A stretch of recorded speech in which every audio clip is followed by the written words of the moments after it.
So hello everyone, नमस्कार साथियों। स्वागत है आप सभी का एक बार फिर से डेली करंट अफेयर्स की क्लास में। और आज साथियों आप लोगों की 25 मार्च। और आज हम सभी 25 मार्च से बनने वाले जितने भी आप लोगों के मोस्ट इम्पोर्टेंट करंट अफेयर्स के प्रश्न बने हैं, इन सभी प्रश्नों को हम इस क्लास के अंदर डिस्कस करेंगे। लेकिन दोस्तों, उससे पहले एक बार मैं आपको 24 मार्च के करंट अफेयर्स के प्रश्नों को क्विकली रिवाइज करा देता हूँ मात्र 2 मिनट के अंदर।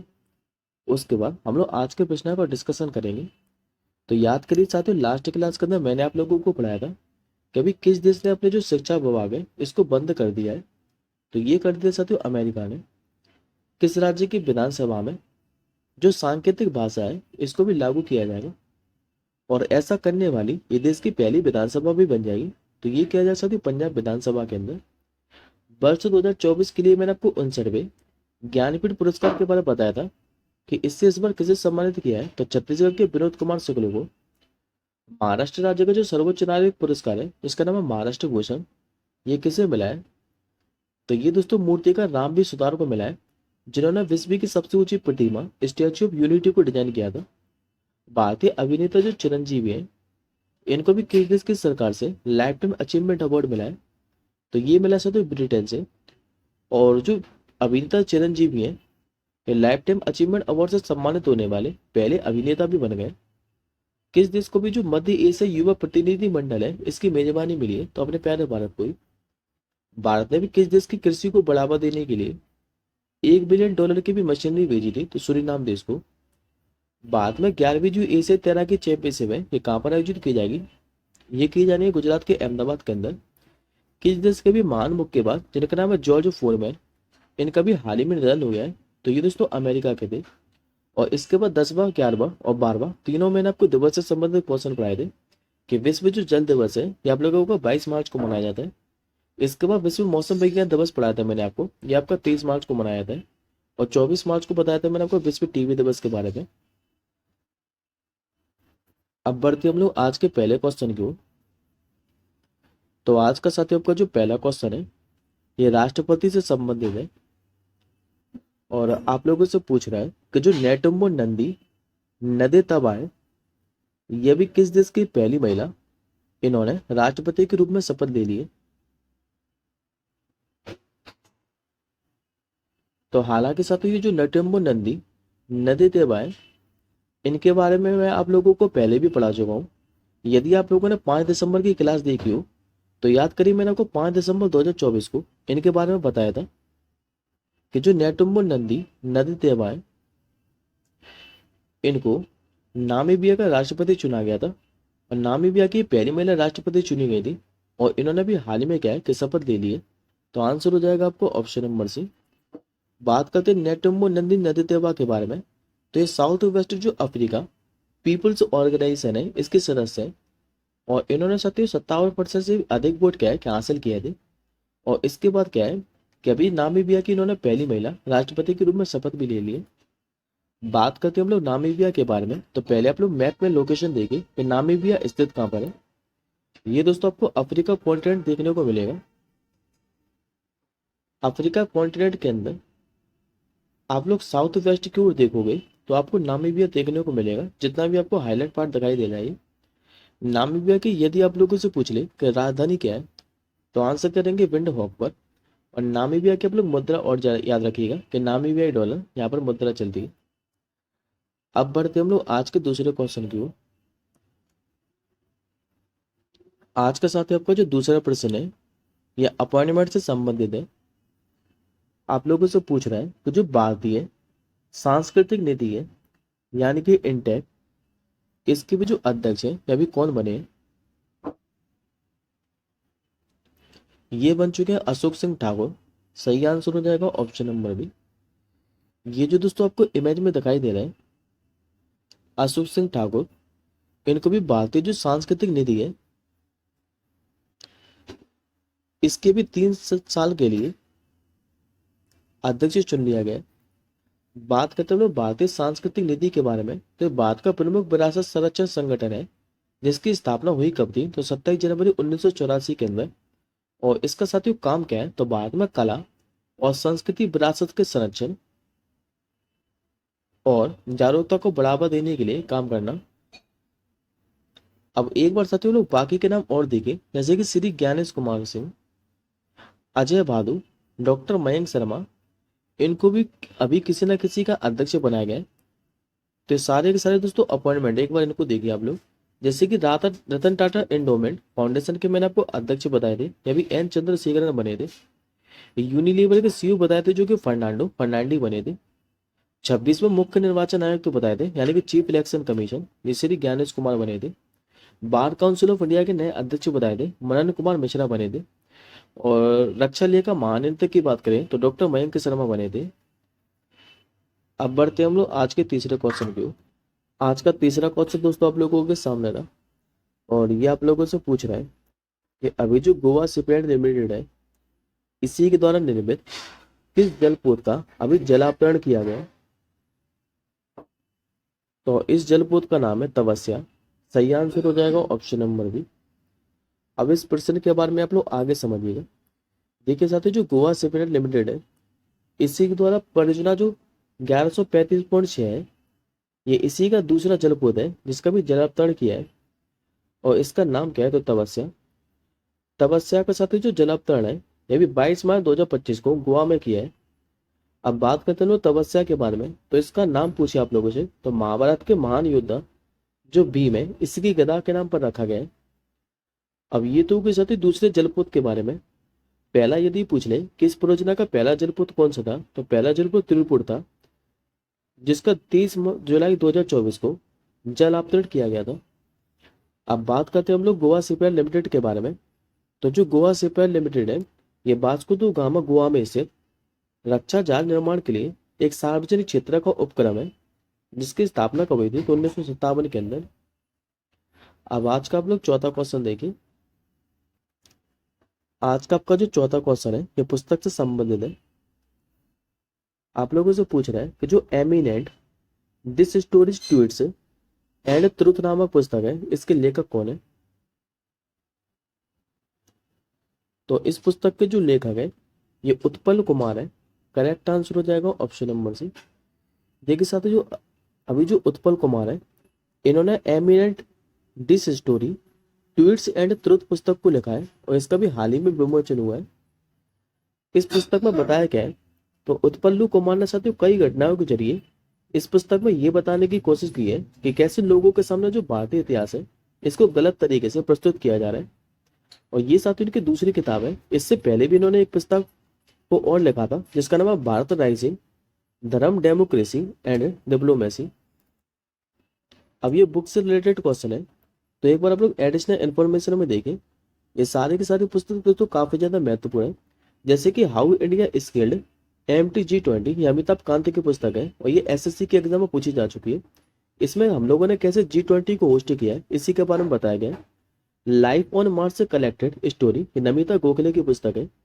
द वर्ल्ड आफ्टर गाजा, ये भी साथी SSC GD के एग्जाम में पूछी जा चुकी है, पंकज मिश्रा की पुस्तक है ये। पार्लियामेंट पावर फंक्शन एंड प्रीविलेजेस, ये KS चौहान की पुस्तक है। Bring it on the incredible story of my life की पूछे तो पैरा एथलीट दीपा मलिक की पुस्तक है। डॉक्टर ऐश्वर्या पंडित की पुस्तक की बात करें तो इंडिया रीनाइजेशन मोदी डिकेड, ये पुस्तक डॉक्टर ऐश्वर्या पंडित के हैं, और जिसका विमोचन किया किसने था? तो अमित शाह जी के द्वारा। और राजेश तलवार की पुस्तक की बात करें तो द महात्मा मैनिफेस्टो, ये राजेश तलवार की पुस्तक है। अब देखिए आज का आप लोग पांचवा क्वेश्चन। आज का साथ आप लोगों से पांचवा क्वेश्चन पूछ रहा है कि अभी संघाई में चीनी ग्रैंड प्रिक्स स्प्रिंट में 2025 फॉर्मूला 1 सीजन की जो पहली स्प्रिंट रेस है, यह भी किसने जीत ली है? तो अभी साथी जो फॉर्मूला 1 रेसिंग ड्राइवर है, जिनका नाम है लुइस हैमिल्टन, इन्होंने भी चीनी ग्रैंड प्रिक्स का खिताब जीत लिया है। तो करेक्ट आंसर हो जाएगा आपको ऑप्शन नंबर बी। और ये जो आपको इमेज में दिखाई दे रहे हैं, ये लुइस हैमिल्टन नहीं है, जो कि साथी ब्रिटेन के फॉर्मूला 1 रेसिंग ड्राइवर है। और ये किस गाड़ी को ड्राइव करते हैं? तो ये आप लोग और याद रखिएगा, ये फेरारी गाड़ी को ड्राइव करते हैं। अच्छा साथी, इसके बाद दूसरे और तीसरे स्थान पर कौन रहा है? तो इसके बाद दूसरे स्थान पर ऑस्कर पियास्ट्री रहे, जबकि तीसरे स्थान पर बात करें तो नीदरलैंड के मैक्स वर्स्टैपेन रहे। अब बढ़ते हम लोग आज के 6वें क्वेश्चन की ओर। आज का दोस्तों आपको जो छठवां क्वेश्चन है इस पे आप लोग स्टार मार्क कर लीजिएगा। आप लोगों से पूछ रहा है कि जो खेलो इंडिया पैरा गेम है, जिसके बारे में अभी मैंने आपको 2 दिन पहले ही बताया था, ये साथियों नई दिल्ली के अंदर आयोजित किया जा रहा है और इसमें भी राष्ट्रीय रिकॉर्ड तोड़ने वाली पहली एथलीट बनकर किसने अभी इतिहास रच दिया है।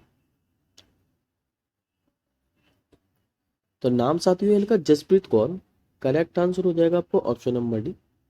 ये जो दोस्तों आपको इमेज में दिखाई दे रही है ये जसप्रीत कौर है और इन्होंने भी खेलो इंडिया जो पैरा गेम है इसमें राष्ट्रीय रिकॉर्ड तोड़ने वाली पहली एथलीट बनकर इतिहास रच दिया है।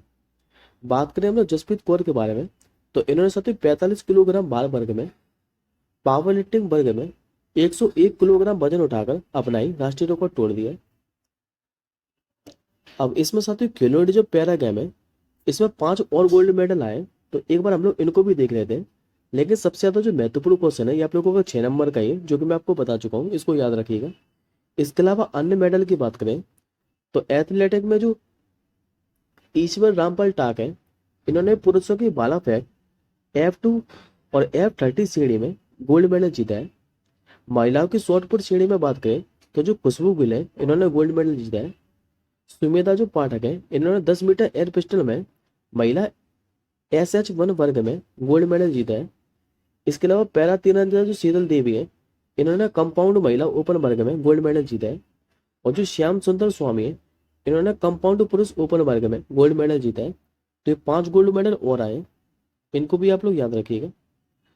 अब देखिए आज का आप लोग 7वां क्वेश्चन। आज के 7वें प्रश्न पे भी साथियों आप लोग स्टार मार्क कर लीजिए। आप लोगों से पूछ रहा है कि भी पुरुष और महिला कबड्डी जो विश्व कप है 2025, इन दोनों का जो किताब है ये भी किसने जीत लिया है।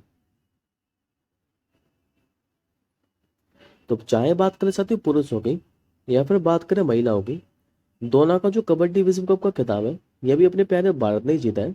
करेक्ट आंसर हो जाएगा ऑप्शन नंबर है। बात करते हैं हम लोग कबड्डी वर्ल्ड कप 2025 के बारे में। तो सबसे पहले तो दोस्तों आप लोग ये याद रखेंगे ये आयोजित कहाँ पर किया था। तो इंग्लैंड के अंदर दोस्तों ये आयोजित किया गया था। और कब से लेकर कब तक, तो 17 से लेकर 23 मार्च तक। पुरुषों में बात करें या फिर महिला में, दोनों में विजेता भारत ही रहा है। और जबकि साथियों महिलाओं की बात करें या फिर पुरुषों की, तो दोनों में फाइनल में भारत ने किसको हराया है, तो मेजबान इंग्लैंड को। और इससे पहले बात करें तो इससे पहले साथियों मलेशिया में आयोजित 2019 के उद्घाटन संस्करण में भारत ने पुरुष और महिला दोनों वर्ग का खिताब जीता था। तो ये भी आप लोग याद रखिएगा, एक एक्स्ट्रा पॉइंट है। अब देखिए आज का आप लोग 8वां क्वेश्चन। आज का साथ आपका जो 8वां क्वेश्चन है ये फेस्टिवल से संबंधित है। आप लोगों से पूछ रहा है कि जो केरल में कलियट्टम त्योहार है ये किस महीने के अंदर मनाया जाता है। तो ये साथियों आप लोग याद रखिएगा कि मलयालम कैलेंडर के हिसाब से देखें तो ये कुंभ महीने के अंदर मनाया जाता है, जो कि फरवरी या फिर मार्च महीने के अंदर पड़ता है। तो करेक्ट आंसर हो जाएगा आपको ऑप्शन नंबर बी। और ये जो दोस्तों त्योहार है कलियट्टम ये किस भगवान को समर्पित है, देवी काली को इस त्योहार समर्पित है। जो कि ये जो त्योहार है ये काबू यानी कि पवित्र उपवन और जो थारबादू पैतृक घराने इसी में मनाया जाता है।